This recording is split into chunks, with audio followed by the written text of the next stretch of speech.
और मैं आपसे ये भी डिस्कस करने जा रहा हूँ, मोलर मास को हम ना रिप्रेजेंट करते हैं, इसको हम अस्सलाम वालेकुम बच्चों, my name is Ali Hamza. मैं हूं आप लोगों का केमिस्ट्री टीचर और आप लोग देख रहे हैं मेरा यूट्यूब चैनल केमिस्ट्री फन। आज मैं आप लोगों से जिस टॉपिक के ऊपर बात करने जा रहा हूं वो टॉपिक केमिस्ट्री की रूट है, जड़ है। अगर जड़ मजबूत होगी तो उससे बनने वाला पौधा भी शानदार किस्म का होगा। सो आज हमें ऐसा टॉपिक सीखना है जिसके ऊपर केमिस्ट्री की बुनियाद है। अगर आपने स्टाइकियोमेट्री का चैप्टर पढ़ना है तो उस चैप्टर के अंदर हमारा ताल्लुक 12 मोल के साथ पढ़ने वाला है। हाँ जी, आज हम टॉपिक करने वाले हैं जिसके ऊपर बात करने वाले हैं वो है कॉन्सेप्ट ऑफ मोल। आज मैं आपको मोल की एक डेफिनेशन नहीं सिखाऊंगा, आज मैंने आपको मोल की तीन डेफिनेशन सिखानी है और मैं आपको ये भी बताऊंगा कि मोल की टर्म सबसे पहले किसने बताई, कब बताई, बाद में मॉडिफिकेशन क्या आई और मॉडर्न डेफिनेशन क्या है। मैंने आपको तीन डेफिनेशन सिखानी। ना सिर्फ डेफिनेशन सिखाने के अलावा मैं आप लोगों को यह भी सिखाऊंगा हम मोल को फाइंड कैसे करते हैं, हम नंबर ऑफ मोल्स को कैसे फाइंड करते हैं। मैं आपको यह भी साथ में सिखाऊंगा कि मोलर मास क्या होता है, एवोगैड्रोस नंबर क्या होता है, हम किसी भी सब्सटेंस के moles, number of particles, molar mass कैसे फाइंड कर सकते हैं। सारी बातें आज मैं इस टॉपिक के अंदर सिखाने जा रहा हूं। अगर आप लोगों ने सारी बातें सीखनी है तो मेरे साथ साथ रहिएगा।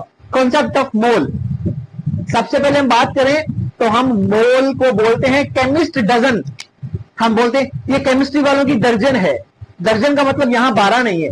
जिस तरह हम बोलते हैं कि बाजार से 1 डजन अंडे लेके आओ, 1 डजन एग, इसका मतलब 12 अंडे लेके आने। अब केमिस्ट्री वालों के लिए हमने एक नंबर फिक्स किया हुआ है।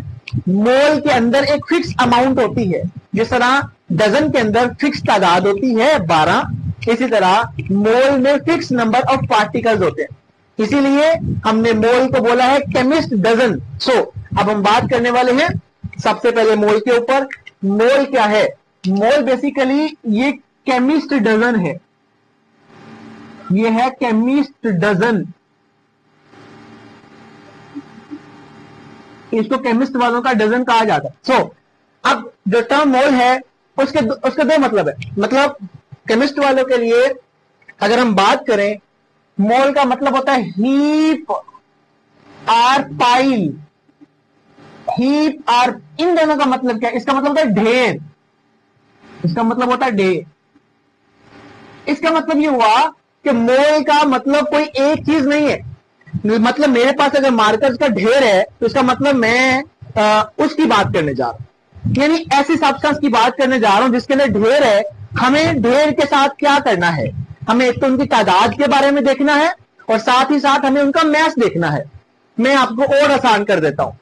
आप लोगों को अगर 5000 फोटोकॉपी वाले पेपर चाहिए और अगर आपने पेपर वाली मिल से उसका ऑर्डर करना है तो आप उनको ये नहीं कहेंगे कि हमें 50,000 फोटोकॉपी वाले पेपर दे दे, तो वो आपको गिन के नहीं देंगे, वो आपको तोल के देंगे। वो आपको 5 किलो देंगे, 10 किलो देंगे, 20 किलो देंगे, वो आपको तोल के देंगे। आपने तो तादाद का उनके साथ मुतालबा किया, उन्होंने आपको तोल के दिया। लेकिन अब हम बात करने वाले हैं कि आपने तो उनसे नंबर्स की मुतालबा किया, उन्होंने आपको उसका मैथ दे दिया। इसका मतलब ये हुआ नंबर्स का ताल्लुक मैथ के साथ हो सकता है। दूसरी बात, आप लोगों ने अगर फर्ज करें आपके पास सिक्के हैं और आपने बैंक में जमा करवाने, आपके पास 50,000 सिक्के हैं, आप उनको तोल के बैंक में जमा नहीं करवाते, आप उनकी तादाद गिन के बैंक में जमा करवाते।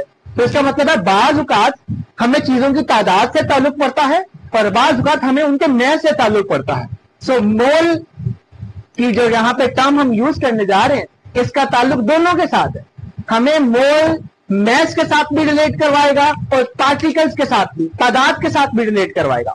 तो मोल का मतलब क्या है? मोल हमारे पास यहां जो ताल्लुक पड़ेगा वो वेट के साथ भी होगा और हमारा नंबर के साथ भी होगा। सो हम मोल की अगर बात करें तो ये हम यूज करते हैं किसके लिए? हम यूज करते हैं to weigh and to count. हम मोल का ताल्लुक हमारा वेट के साथ भी है और तादाद के साथ भी। मोल की टर्म किसने इंट्रोड्यूस करवाई? विल्हम ऑस्वाल्ड ने इंट्रोड्यूस करवाई। मोल की टर्म किसने इंट्रोड्यूस करवाई? Wilhelm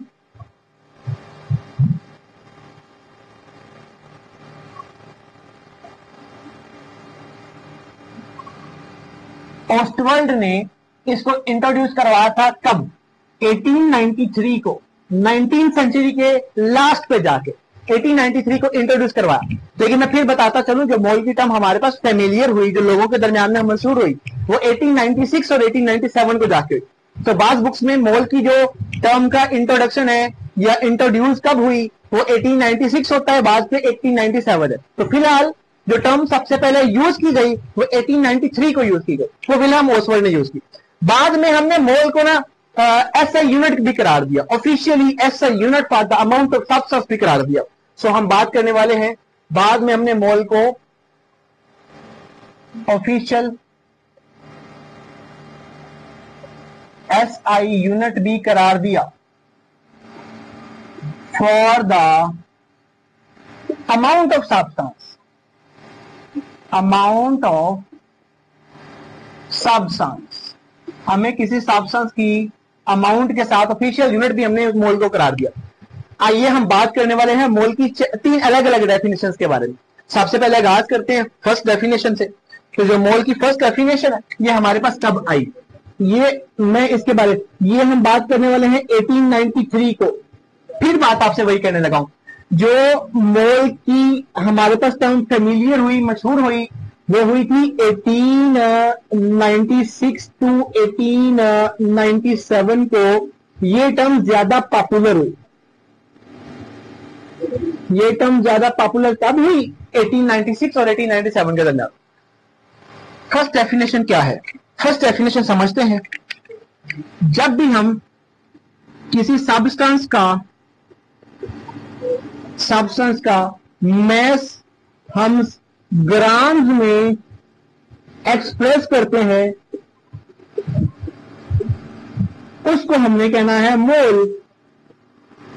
what is meant by mole? जब भी किसी सब्सटेंस का मैस हमने ग्राम में एक्सप्रेस करना है, उसको मोल कहना है। क्या होती है सब्सटेंस? सीखते हैं वन बाय वन। क्या होती है सब्सटेंस? सब्सटेंस के अंदर हम बात करते हैं किसी एलिमेंट की, सब्सटेंस में हम बात करते हैं किसी मॉलिक्यूलर कंपाउंड की,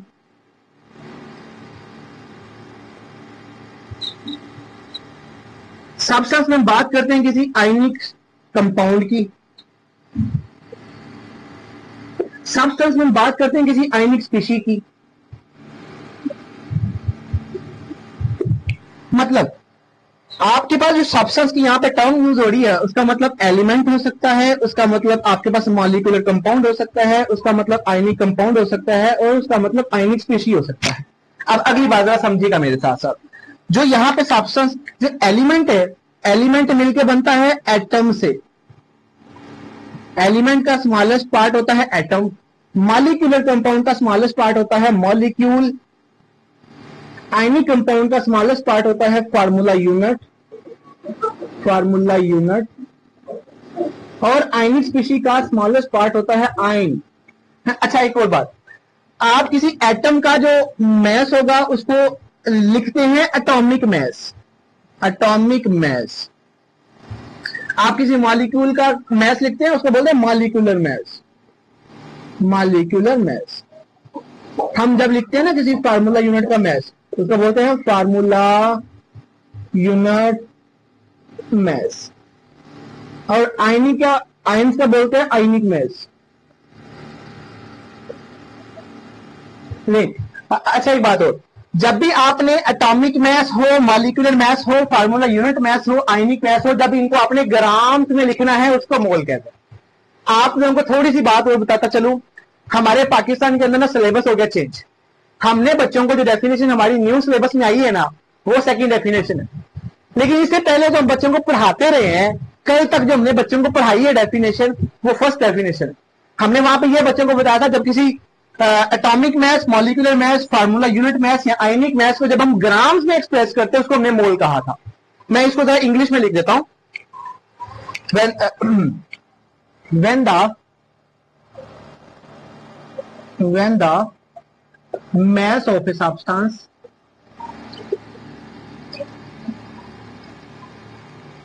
is expressed in grams, it is called mole. हम बच्चों को ना ये डेफिनेशन सिखाते हैं। अब मैथ ऑफ ए सब्सटेंस का मतलब क्या है? सब्सटेंस में एलिमेंट हो सकते हैं, मॉलिक्यूलर कंपाउंड, आयनिक स्पीशीज। तो इनके जो मैथ होते हैं, when the atomic mass, molecular mass, formula unit mass, ionic mass of a substance express in gram, it is called mole. ये डेफिनेशन हमने बच्चों को पहले सीखा, लेकिन अब डेफिनेशन हम इसको मानते ही नहीं। हाँ, लेकिन ये डेफिनेशन कब की है? 1893 से ऑनवर्ड, मतलब 19th सेंचुरी के लास्ट की बातें। हमने डेफिनेशन में बहुत चेंज कर दी है। हम आगे जो ही जाते गए, वक्त के साथ साथ हमने डेफिनेशन बदल दी। अब जरा मैं थोड़ी सी बातें आपको और सिखाता हूं। इसके बारे में ना पहले हम एग्जाम्पल की बात कर लें। एग्जाम्पल में हम कहते हैं कि 1 atom of carbon is equal to 12 AMU। Carbon के एक एटम का मास 12 AMU होता है। अच्छा, अब यहां पे जब मैंने AMU लिखा हुआ है ना, AMU एटॉमिक मास यूनिट होते हैं, तो ये एटम्स के मैसेज को एक्सप्रेस करने के लिए यूज करते हैं। अच्छा, अब इसका मतलब है, अगर मैं इस डेफिनेशन की बात करूं तो मैं यूं लिखूंगा 1 mole of carbon atom is equal to 12 gram. आप वो नोट करें, ये AMU था, हमने AMU को ग्राम्स में एक्सप्रेस कर दिया। एटॉमिक मास किसी एटम का हमने जब ग्राम्स में एक्सप्रेस किया, इसको हमने कहा था मोल। ये कब की बात है? 1890, मतलब बहुत पुरानी बात। सबसे पहले मोल स्टार्ट ही यहां से हुआ था। अब वक्त के साथ साथ हमने मोल की डेफिनेशन बदल दी। क्या बदली? सारी बातें आपके साथ डिस्कस करूंगा डिटेल के साथ। चलिए, 1 मोल ऑफ कार्बन एटम की बात होगी। चलिए, अब हम स्टार्ट करते हैं। ये मेरे पास एक एटम है। इस एटम के अंदर यहां पे प्रोटॉन है और यहां पे न्यूट्रॉन है, और बाकी इलेक्ट्रॉन रिवॉल्व कर रहे हैं। मुझे उनके साथ कोई गर्ज नहीं, मेरी जिसके साथ बात है मैं आपके साथ वो समझाता हूं।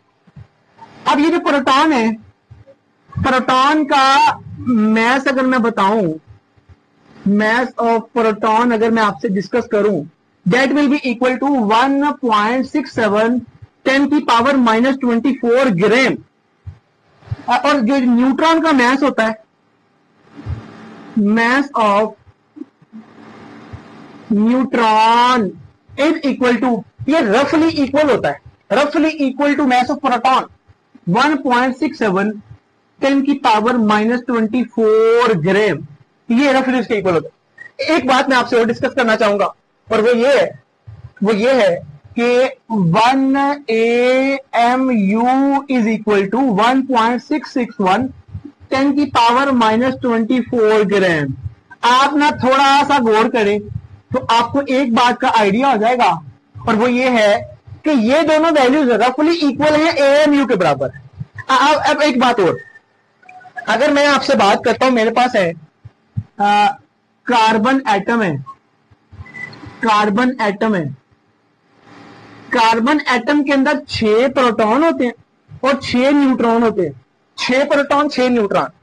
अच्छा, अब अगर 6 प्रोटॉन है 6 न्यूट्रॉन है, इनका मैस अगर हम निकाल लें तो वो कितना बनेगा? तो कार्बन के अंदर ना मैं यूं कहूंगा कि टोटल हो गए 12 पार्टिकल्स न्यूक्लियस के अंदर। 6 प्रोटॉन 6 न्यूट्रॉन, टोटल 12 हो गए। अब यहां से मैं अगर बात करूं तो मैस ऑफ 1 कार्बन एटम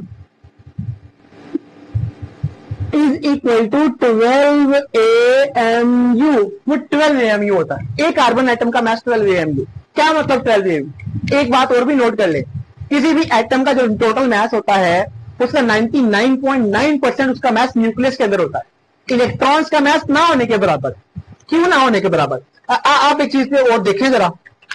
अगर मैं आपको यूं बात कहूं कि जो मेरे पास है ना, mass of electron that is equal to, ये अलग बात है, 9.1095 10 की पावर -31 किलोग्राम, और ये -31 है, तो -31 किलोग्राम मैस बहुत कम है। कितना कम है? ये ना एक ना प्रोटॉन के हिसाब से ना 1/1836 टाइम्स उसका मैस इलेक्ट्रॉन का कम है। इलेक्ट्रॉन का मैस प्रोटॉन के हिसाब से बहुत कम है। इसी वजह से हम बात करते हैं किसी एटम का टोटल मैस ना उसका 99.9% न्यूक्लियस में होता है। तो मैं इलेक्ट्रॉन की बात नहीं कर रहा।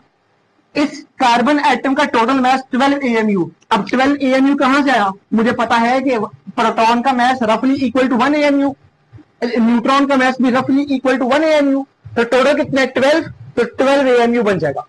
और मैं अब आप लोगों से इस डेफिनेशन में क्या कहा कि आपने AMU को किस में लिखना है, ग्राम्स में लिखना है। अब मैं आपसे वो भी डिस्कस कर लेता हूं। तो mass of 1 mole of carbon atom is equal to 12 ग्राम। अब आप लोगों को मैं ये सिखाने जा रहा हूं कि 12 ग्राम कार्बन एटम के अंदर कितने पार्टिकल्स होते हैं। देखिए ना, मैंने 12 ग्राम कार्बन ले लिया, उस कार्बन के अंदर कोई ना कोई तो एटम्स होंगे, कितने होते हैं मैं वो आपको थोड़ा बहुत मैं सिंपल डेरिवेशन करके दिखाता हूं, आप जरा समझे मेरी बात को। मैं यूं कहूंगा 1 mole of carbon is equal to, 1 mole carbon के अंदर आपने क्या करना है, आपने करना है 12 AMU को मल्टीप्लाई करना है किसी भी नंबर के साथ। देखिए ना, एक कार्बन एटम का मास 12 AMU, 1 मोल, अब मोल का मतलब तादाद, कितनी तादाद है वो ये, अब कितनी तादाद है वो ये, अब मुझे इस तादाद को निकालना है कि ये तादाद कितनी बनती है। आप थोड़ा सा देखिए जरा, ये बनेगा 1 mole of carbon, 1 mole of carbon और साथ में मैं करूंगा इज इक्वल टू 12 इंटू, इसकी वैल्यू पुट करें 1.661 10 की पावर -24 ग्राम और साथ में मल्टीप्लाई करवाता हूं ए के साथ। ये दोनों टर्म्स है ना, इनको उठा के इधर ले आओ, तो ये बनेगा 1 मोल ऑफ कार्बन और साथ में मैं सिर्फ ना इस टर्म को उठाऊंगा, ग्राम उधर ही पड़ा रहेगा, ये यहां मल्टीप्लाई है, ये यहां पे आकर डिवाइड हो जाएगा, तो बनेगा 1/1.661 10 की पावर -24 और साथ में ये ए भी था, ये ए वाला यहां पे आके मल्टीप्लाई हो जाएगा इज इक्वल टू 12 ग्राम। अब हम यही देखने लगे हैं कि 12 ग्राम कार्बन में कितने एटम्स होते हैं, कितने पार्टिकल्स होते हैं। जरा वो देखिए आप ना, अब कैलकुलेटर से अगर 1 को डिवाइड करें ना इस टर्म के साथ, तो आपके पास जो आंसर बनेगा वो आंसर होगा 6.02 10 की पावर 23। मैंने इसका आंसर निकाल दिया। अब जरा देखिए 1 मोल ऑफ कार्बन इनटू ये नंबर आ जाएगा divided by A is equal to 12 gram. आप चाहते हैं ना कि आपको इस ए की वैल्यू पता चल जाए, तो आपने अभी अभी देखा था कि 1 मोल कार्बन का मास 12 ग्राम होता है। अगर आपने 1 मोल कार्बन को 12 ग्राम के इक्वल करना है तो फिर आपको इन दोनों का आंसर चाहिए 1। इन दोनों का आंसर 1 तब आ सकता है जब आप ए की वैल्यू ऊपर वाली रखें, तो डिवाइड करेंगे आंसर 1 आ जाएगा। सो मैं यहां बात करने जा रहा हूं, इस केस के अंदर मेरे पास जो ए का आंसर आएगा, ए का 6.02 10 की पावर 23 एटम्स। सो मैंने ये वाली बात यहां प्रूव कर दी कि 12 ग्राम कार्बन के अंदर इतने ही पार्टिकल्स होते हैं। लेकिन मैं फिर आपसे एक बात डिस्कस करूंगा, 1971 के बाद हमें एग्जैक्टली पता चला कि 1 मोल के अंदर कितने पार्टिकल्स होते हैं। वो होते हैं 6.02 10 की पावर 23। इससे पहले जे पेरिन ने भी इसके ऊपर काम किया था, फैराडेज लॉ भी इसके ऊपर था, और उन्होंने हमें ये एग्जैक्ट नंबर पॉइंट करके दिया था। सो हम सिंपल डेरिवेशन से समझ सकते हैं कि 1 मोल में कितने पार्टिकल्स होते हैं। मैं आपसे डिस्कस करने जा रहा हूं कि हमने यहां पे कार्बन एटम को क्यों यूज किया। हमने सबसे पहले एटॉमिक बेसिस के लिए हाइड्रोजन को यूज किया था, फिर हमने यूज किया था ऑक्सीजन को, फिर उसके बाद हमें कार्बन को यूज करना पड़ा। हाइड्रोजन ऑक्सीजन के साथ इसलिए हमें बाद में नहीं करना पड़ा काम, क्योंकि उनमें कंफ्यूजन पैदा हुई, और वो हुई थी उनके आइसोटोप्स की वजह से। इसी वजह से हमें बाद में कार्बन के साथ डील करना पड़ा। कार्बन के पास कार्बन 12 स्टेबल आइसोटोप है, मोस्ट अबंडेंट है, इजीली अवेलेबल है, इसी वजह से हमने कार्बन को यूज किया। मतलब कार्बन 12 स्टेबल है, इजीली अवेलेबल है, मोस्ट अबंडेंट है,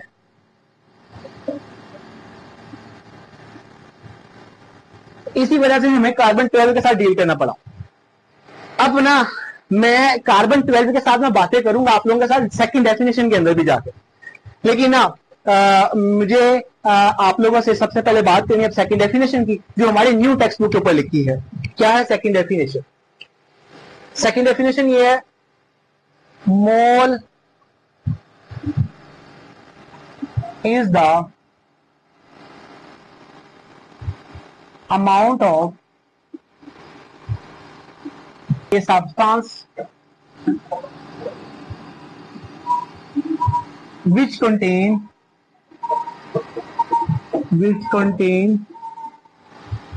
as many elementary entities as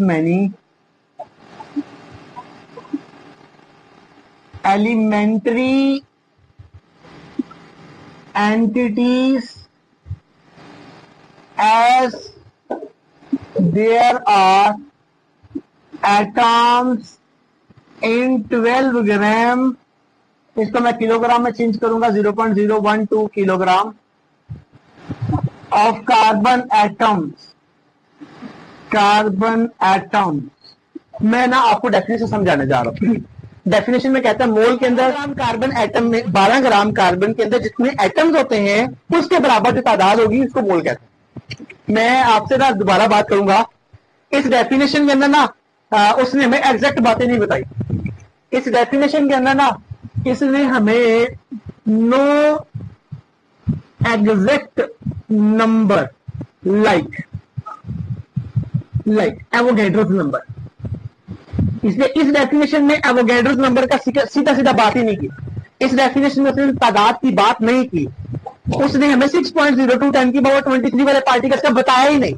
उसने कहा है कि मोल तादाद है, वो तादाद है जो 12 ग्राम कार्बन एटम में तादाद होती है एटम्स की। तो इसका मतलब हमें कार्बन 12 के 12 ग्राम के अंदर जितने एटम्स है पहले वो देखने होंगे, फिर उससे हमें पता चलेगा कि हमारे पास मोल क्या होता है। इस डेफिनेशन की बात करूं तो डेफिनेशन कब आई? ये डेफिनेशन हमारे पास आई थी, ये डेफिनेशन हमारे पास आई है 1971 को। मतलब ये डेफिनेशन आई हमारे पास 1971 को। ये डेफिनेशन हमारे पास आई थी कब? ये आई थी 20th सेंचुरी को। और जब ये डेफिनेशन आई तब हमने मोल को करार दिया कि मोल हमारा ऑफिशियल ऐसा यूनिट है। मोल को हमने करार दिया अपना ऑफिशियल एसआई यूनिट है for the amount of substance. अब आपको पता चल जाएगा कि मोल को ऑफिशियल एसआई यूनिट कब कहा? 1971 को कहा। मोल की second definition, mole is the amount of substance that वो substance, mole is the amount of a substance, mole किसी सब्सटेंस की वो तादाद है जो 12 ग्राम कार्बन एटम में एटम्स होते हैं। सो ये डेफिनेशन हमारी किताब पे है। अब थर्ड डेफिनेशन की अगर मैं आपसे बात करूं तो मैं उसमें ये लिखूंगा कि ये डेफिनेशन कब आई? ये डेफिनेशन आई 20 मई को। और कब 20 मई? 2019 को। 20 मई 2019 को सबसे एडवांस मॉडर्न डेफिनेशन आई। सो मैं यहां पे बात करने वाला हूं तब आई थी modern definition of the mole. अब इस डेफिनेशन में क्या कहते हैं? मोल is the amount of a substance, mole is the amount of a substance that contains Avogadro's number of particles. Avogadro's number of particles.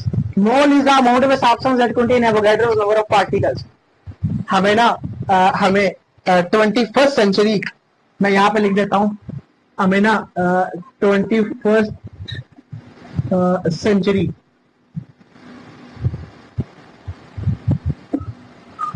हमें 21st सेंचुरी से ना इसे पीछे हमें इतना पता था कि मोल के अंदर पार्टिकल्स एवोगैड्रोस नंबर के करीब करीब होते हैं, लेकिन हमें एग्जैक्ट नंबर नहीं था पता।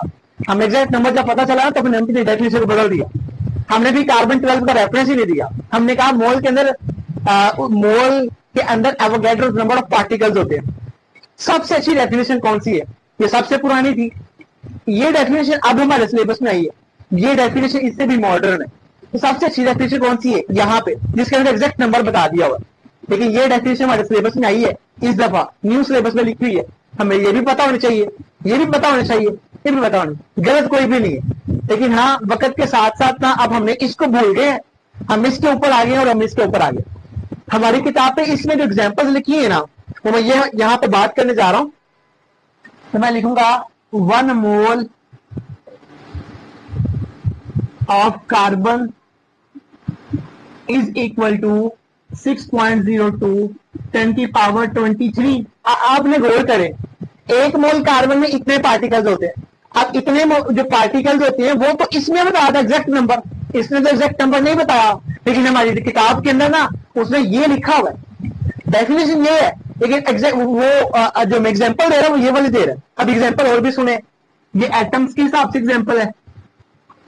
तो 1 मोल ऑफ, अगर मैं वाटर की बात करूं तो दैट इज इक्वल टू 6.02 10 की power 23 molecule of water. Okay, इसी तरह अगर मैं बात करूं 1 mole of NaCl is equal to 58.5, sorry maths नहीं लिख रहा, मैं तादाद लिखता हूं, 6.02 10 की पावर 23 फॉर्मूला यूनिट, ये सेकंड डेफिनेशन है। थर्ड डेफिनेशन भी आप लोगों के सामने है। मैं अगर थर्ड डेफिनेशन की एग्जांपल को यहां पे कोट करूं तो मैं बोलूंगा 1 mole of sodium is equal to 6.02 10 की पावर 23 एटम्स ऑफ सोडियम। मैं थोड़ी सी चेंज कर देता हूं, 1 mole of carbon monoxide is equal to 6.02 10 की पावर 23 मॉलिक्यूल्स। आपने एक चीज में गौर किया, ये भी मैंने एग्जांपल सेम लिख दी है, तो बातें सेम सेम ही है, लेकिन आप लोगों ने क्या करना है, आप लोगों ने ये डेफिनेशन को एग्जैक्ट याद करना है। 12 ग्राम कार्बन एटम में जितने एटम्स होते हैं, अगर किसी सब्सटेंस में उतनी तादाद हुई तो वो मोल के इक्वल होगा। ये सिंपल सी है। अब हमने मॉडर्न में क्या कहा था वो भी आपके सामने, ये सारी बातें होगी। मैं आप लोगों से जिसके ऊपर बात करने जा रहा हूं ना, वो है आज फार्मूला। मोल का फार्मूला क्या है? मोल का फार्मूला तो मैं सबसे पहले लिखूंगा number of moles. Number of moles is equal to given mass of the substance divided by molar mass. अब क्या बिला है मोलर मास, यहां सिखाऊंगा मैं आप लोगों को मोलर मास क्या होता है। अब नंबर ऑफ मोल्स को निकालने के कुछ फार्मूले और भी सुन लें। Number of moles is equal to given mass divided by molar mass. इसका फार्मूला एक और भी सुन लें, given volume divided by molar volume. इसका फार्मूला और भी सुन लें, given number of particles divided by Avogadro number of particles. इसको मैं आसान वर्ड में लिख देता हूं, number of moles is equal to given value divided by standard value. Standard value, आप गिवन वैल्यू को स्टैंडर्ड वैल्यू से डिवाइड करेंगे, वो मोल के इक्वल होगा।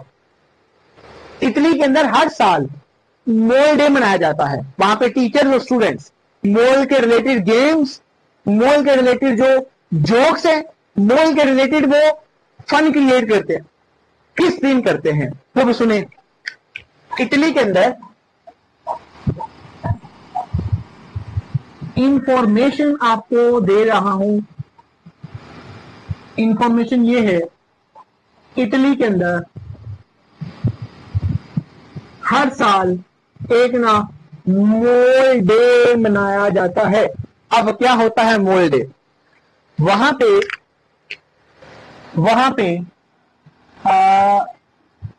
10वें महीने की 23 तारीख को, मतलब 10 की पावर 23, मतलब अक्टूबर 23, सुबह 6 बजे 6.02 AM से लेके शाम 6.02 6:02 PM तक वो मोल डे मनाते हैं।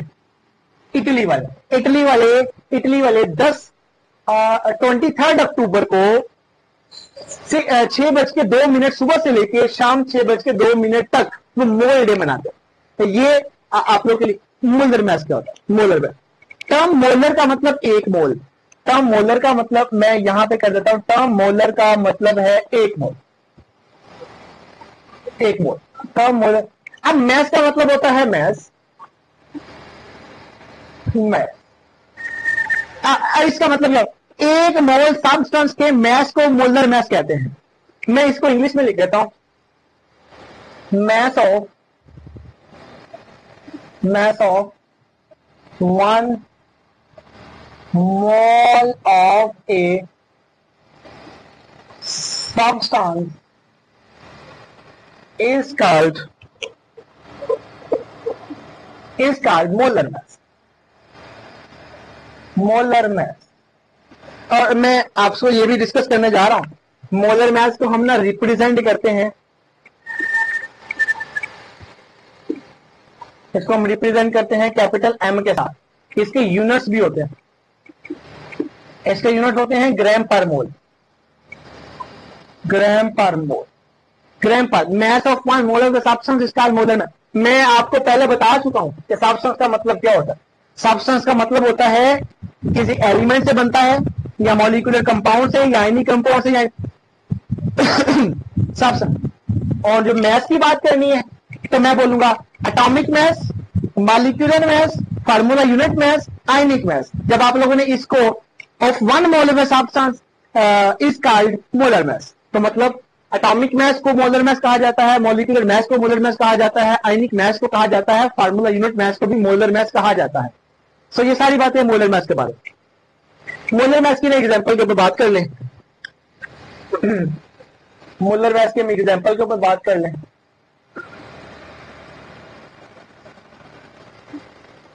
एग्जांपल इसकी यूं है, 1 mole of carbon is equal to 12 gram per mole. 1 mole of carbon is equal to 12 gram per mole. अच्छा, अब मैं लिखूंगा मैस ऑफ OH। मैं यूं करूंगा, mass of 1 mole of hydroxide ion is equal to 17 gram per mole. चलो यूं कर लेते हैं, 1 mole of water is equal to 18 gram per mole. आपने यूनिट से अंदाजा लगाना है कि ये मोलर मैस। अब मोलर मैस एटॉमिक मैस हो सकता है, अगर तो एटम का 1 मोल एटम का मैस है तो एटॉमिक मैस, 1 मोल मॉलिक्यूल का मैस है तो मॉलिक्यूलर मैस है, 1 मोल आयनिक कंपाउंड का मैस है तो फिर फार्मूला यूनिट मैस है, 1 मोल आयन्स का मैस है तो फिर वो आयनिक मैस होगा। सो ये सारी की सारी बातें हमें किन किन के मोलर मैसेज याद करने हैं। हमें कुछ मोलर मैसेज याद करने, आपको याद करना है। हाइड्रोजन का मोलर मैस होता है 1, एटॉमिक मैस। हाइड्रोजन का एटॉमिक मैस होता है 1। आपको याद करना है ऑक्सीजन का एटॉमिक मैस होता है 16। आपको याद करना है नाइट्रोजन का होता है 14। आपको याद करना है कार्बन का होता है 12। आपको याद करना है सोडियम का होता है 23, मैग्नीशियम का होता है 24, सिलिकॉन का होता है 28, कैल्शियम का होता है 40।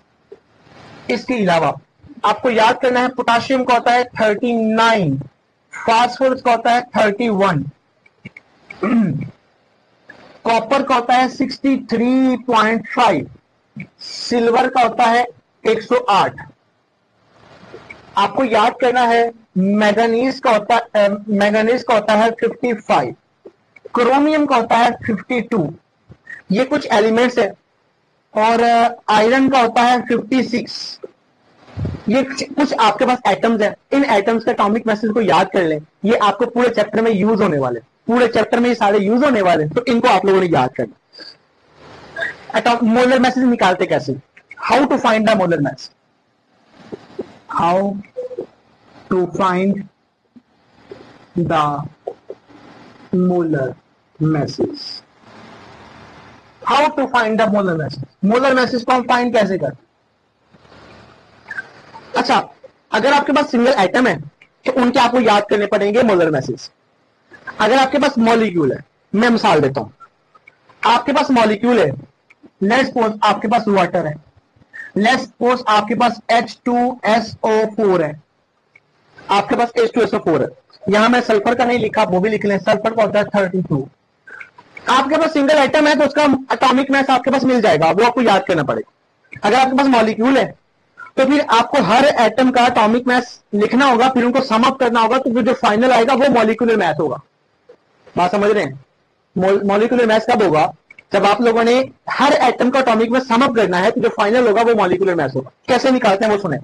हाइड्रोजन का एटॉमिक मास कितना है? 1 है, तो मैं लिखूंगा 1 into हाइड्रोजन का एटम कितने? 2, तो 2 से मल्टीप्लाई कर दो, प्लस ऑक्सीजन के एटम कितने? 1, मास कितना है? 16, तो आपके पास आंसर आ जाएगा 2 + 16 इक्वल टू 18 ग्राम पर मोल। तो आपके पास आंसर आ जाएगा 18 मोलर मास आ जाएगा। H2SO4 का निकाल दो। हाइड्रोजन का एटॉमिक मास कितना है? 1, कितने एटम है? 2 है, 2 से मल्टीप्लाई कर लो, प्लस सल्फर का कितना है? 32, प्लस ऑक्सीजन का कितना है? 16 है, कितने एटम है? 4, 4 से मल्टीप्लाई कर दो, तो इसका सारे का आंसर आ जाएगा 98 ग्राम पर मोल। इसके अलावा आप ना बात कर लो HNO3 के बारे में, या फिर आप सिंपल ना नाइट्रेट आयन के बारे में बात कर लो। नाइट्रोजन होगा 14 जमा ऑक्सीजन के एक एटम का 16, एटम कितने? 3, इसका आंसर बनेगा 62 ग्राम पर मोल। आप ना निकाल दो कार्बन मोनोऑक्साइड का, कार्बन का 12 है, ऑक्सीजन का 16 है, तो यह बन जाएगा 28 ग्राम पर मोल। तो मॉलिक्यूलर मैसेज निकालने का तरीका क्या है? आप सारे एटम्स के एटॉमिक मैसेज को सम अप कर दो, फाइनल आंसर देगा मॉलिक्यूलर मैसेज। ये आज की बात है मोल के बारे में। अब मैं आप लोगों को सिखाने जा रहा हूं कि नंबर ऑफ मोल्स को फाइंड कैसे करते हैं। आइए सीखते हैं। अगर आपके पास है, लेट्स सपोज ये क्वेश्चन है, calculate the number of moles present in 20 gram of NaOH। आपको सबसे पहले क्या करना होगा? आपको लिखना है मास ऑफ NaOH कितना दिया हुआ है? 20 ग्राम। आप इसका मोलर मास निकालो। Molar mass of NaOH is equal to, sodium का एटॉमिक मास कितना होता है? 23 होता है, प्लस ऑक्सीजन का कितना होता है? 16 होता है, हाइड्रोजन का कितना होता है? 1 होता है। सबको ऐड करोगे तो बनेगा 40 ग्राम पर मोल। ग्राम पर मोल, ये इसका बनेगा मोलर मास। आपने नंबर ऑफ मोल्स का फार्मूला लगाना है। So number of moles is equal to mass over molar mass. तो मास कितना दिया हुआ है? 20 ग्राम, मोलर मास कितना है? 40 ग्राम। आंसर कितना बनेगा? 0.5 मोल। ये आपने पहला क्वेश्चन सॉल्व कर लिया। आगे हम सीखते हैं। The given mass of the potassium chlorate is 24.5 gram. Calculate the number of moles of potassium. आपको फाइंड करने नंबर ऑफ मोल्स। आप पहले क्या करोगे? Mass of potassium chlorate KClO3 कितना दिया हुआ है? 24.5 ग्राम दिया हुआ है। आप इसका ना निकालोगे पहले molar mass. Molar mass of KClO3 कितना दिया हुआ मोलर मास इसका? कितना फाइंड करना हमने? पोटेशियम का कितना होता है? 39 प्लस क्लोरीन का कितना होता है? 35.5 प्लस ऑक्सीजन का कितना होता है? 16। एक एटम का 3 एटम है, तो 3 से मल्टीप्लाई कर दो, सारे का आप इनको ऐड कर ले। तो मैं इनको कैलकुलेट करके दिखाता हूं आप लोग को। मैं इसको कैलकुलेट करके दिखाता हूं। कैलकुलेट करते हैं। 39 प्लस 35.5 प्लस 16 इंटू 3, तो ये बनेगा 122.5। तो मेरे पास बन गया 122.5 122.5 ग्राम पर मोल। ये बन गया इसका मोलर मास। अब मुझे क्या फाइंड करना है? नंबर ऑफ मोल्स फाइंड करना है। सो नंबर ऑफ मोल्स के लिए मुझे क्या करना होगा? मुझे लिखना है number of moles is equal to mass over molar mass. तो मास कितना दिया हुआ है? 24.5, मोलर मास कितना है? 122.5। आंसर निकालते हैं। सो मैं कैलकुलेट करता हूं। कैलकुलेट कर रहा हूं। 24.5 डिवाइडेड बाय 122.5, तो आंसर बनेगा 0.2। तो आंसर आ जाएगा 0.2 मोल्स। ये इसका आंसर आ जाएगा। आगे क्वेश्चन है calculate the number of moles in 0.87 gram of the sample of the juglone. Juglone सबसे पहले याद रखिए ये एक ना हर्बिसाइड है और ये हर्ब को किल कर देता है, नेचुरल है, ठीक है। और इसका फार्मूला किस तरह का होता है? इसका फार्मूला ये होता है, ये एक एरोमेटिक कंपाउंड है और इसके साथ 2 रिंग होती और ये यहाँ पे डबल बॉन्ड ऑक्सीजन, यहाँ डबल बॉन्ड ऑक्सीजन, यहाँ पे लगाया होता है OH। ये इसका फार्मूला होता है। इसका जो मोलर मास होता है ना वो हम निकाल सकते हैं। आप सारे आइटम्स को गिन ले, आपको मिल जाएगा। मोलर मास निकलेगा 174.15 ग्राम पर मोल। ये इसका मोलर मास बनेगा। हमें फाइंड क्या करना होगा? हमें फाइंड करने हैं नंबर ऑफ मोल्स को। So number of moles is equal to mass divided by molar mass. तो मास कितना है? 0.87 मोलर मास कितना है 174.15। आंसर निकालने तो आपको मिल जाएगा, आंसर निकल जाएगा इसका आंसर 0.87 डिवाइडेड बाय 174.15 174.15 इसका आंसर बनेगा 0.00499 0.00499 इसका आंसर बनेगा 0.00499। ये इसके आ जाएंगे मोल्स। क्वेश्चन है एक कॉपर वायर कंटेन इतने एटम्स हैं, कॉपर के अंदर इतने एटम्स हैं, calculate the number of atom sorry moles. आपको नंबर ऑफ मोल्स फाइंड करना है। आप एक काम करो, एक बात सीख लो, नंबर ऑफ मोल्स का फार्मूला क्या है, given mass over molar mass. Number of moles का फार्मूला क्या है, given number of particles divided bye Avogadro's number of particles, given volume over molar volume. आपको ये तीनों फार्मूले याद होने चाहिए। आपने अगर नंबर ऑफ मोल्स फाइंड करने हैं तो नंबर ऑफ मोल्स फाइंड करने के लिए वो आपको क्या देगा, वो आपको ये दे सकता है, ये दे सकता है, ये नीचे वाली वैल्यूज आपको खुद ही पता होनी चाहिए। अब इसकी वैल्यू आपको पता है एवोगैड्रोस नंबर की, तो मैं यहां लिख देता हूं कि एवोगैड्रोस नंबर की वैल्यू है 6.02 10 की पावर 23, ये मिल जाएगी। तो एसटीपी के ऊपर स्टैंडर्ड कंडीशंस के ऊपर अगर आपको मोलर वॉल्यूम की वैल्यू पता होनी चाहिए तो 22.414 डीएम क्यूब होता है।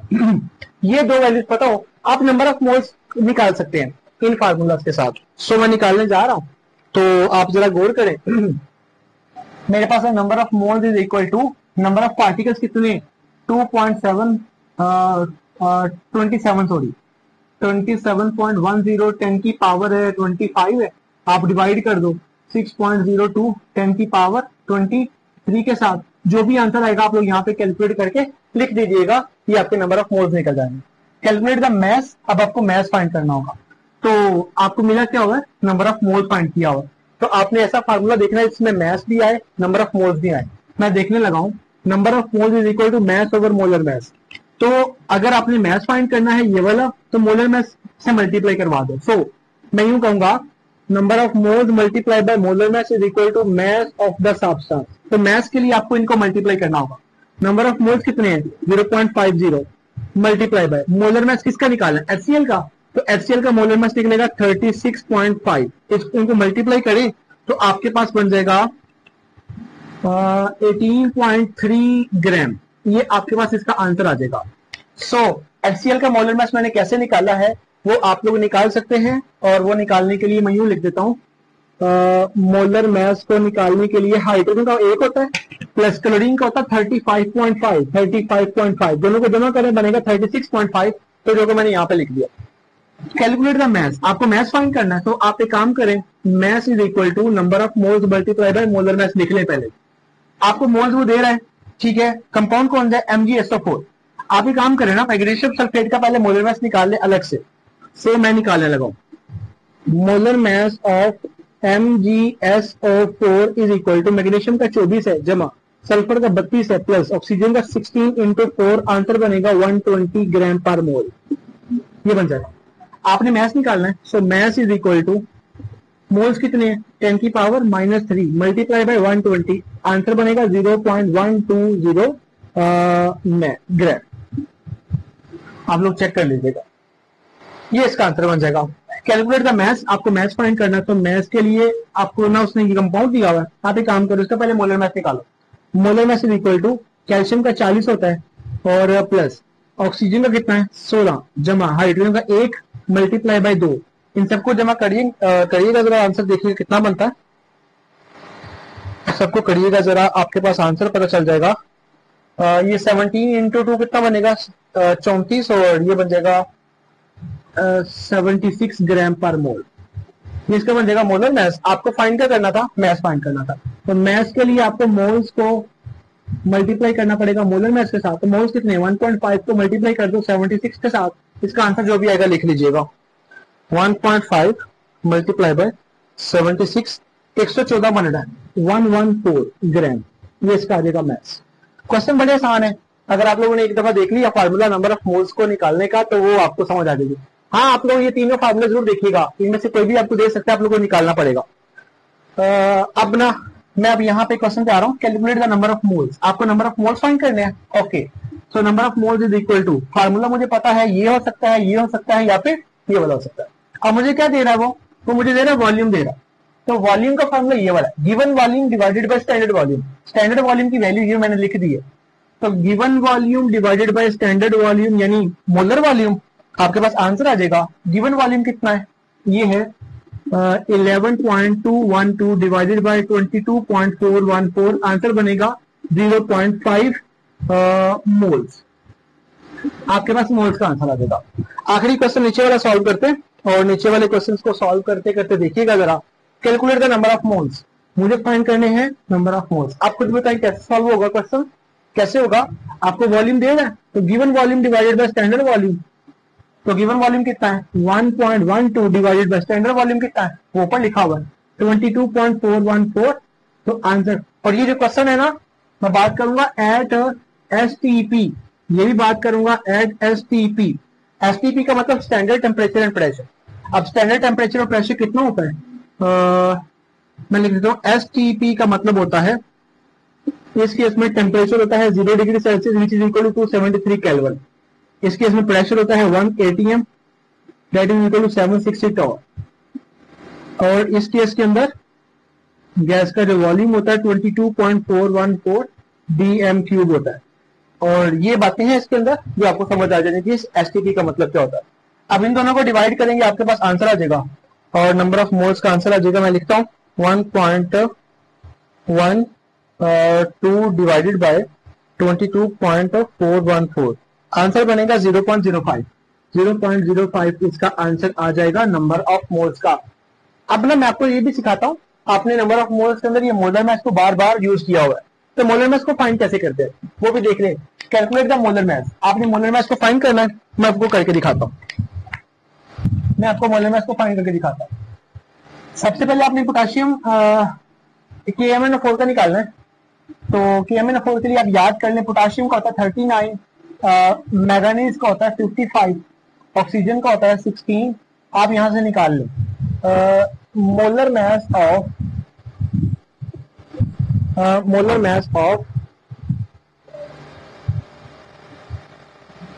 KMnO4 is equal to potassium का 39 प्लस मैंगनीज का 55 प्लस ऑक्सीजन का 16। 4 ऑक्सीजन है, 4 से मल्टीप्लाई कर दे, जो भी आंसर आएगा वो यहाँ पे लिख लीजिएगा।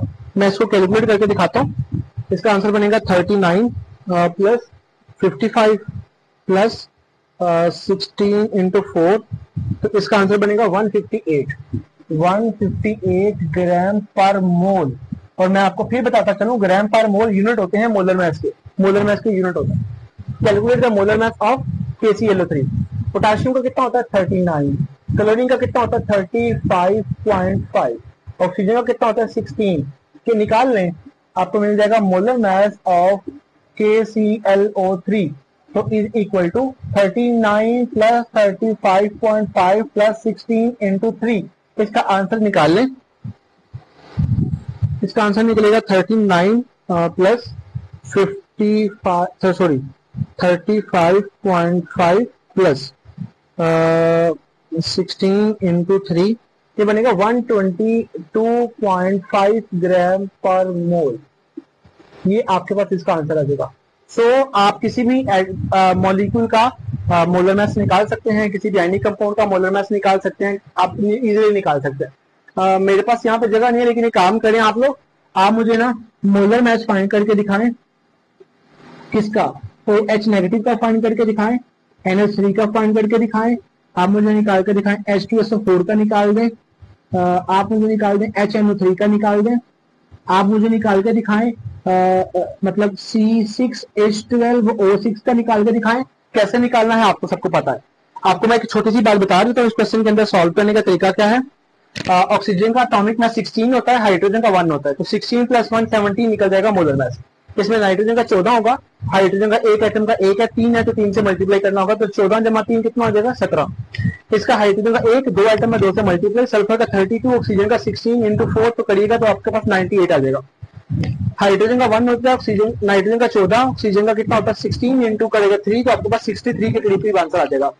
कार्बन का 12 है, 16 6 से मल्टीप्लाई करिएगा, जमा हाइड्रोजन का 1, मल्टीप्लाई बाय 12 प्लस ऑक्सीजन का 16 प्लस 6 सॉरी इंटू 6, तो आपके पास 180 आंसर आ जाएगा। इस तरह के कोई भी क्वेश्चन आएंगे तो आप लोग इजीली आंसर बता सकते हैं। ये था टॉपिक मोल का। मैंने आपको सिखाया मोल क्या होता है, मोल की मॉडर्न डेफिनेशन क्या होती है, पुरानी डेफिनेशन क्या होती है, हमारी टेक्स्ट बुक में कौन सी लिखी हुई है। मैंने आपको सिखाया मोलर मैथ क्या होता है, मोलर मैथ को फाइंड करने का तरीका क्या है, मोल को फाइंड करने का तरीका क्या है, हम इन फार्मूला से कैसे सारी चीजों को फाइंड कर सकते हैं। मेरे साथ जुड़े रहिएगा। अगले लेक्चर के साथ आप लोग से दोबारा मुलाकात होगी। अगर लेक्चर अच्छा लगे लाइक सब्सक्राइब शेयर जरूर कीजिएगा। अपने दोस्तों का ख्याल रखिएगा, उनको भी जरूर शेयर कीजिएगा। Wish you best of luck. Allah Hafiz.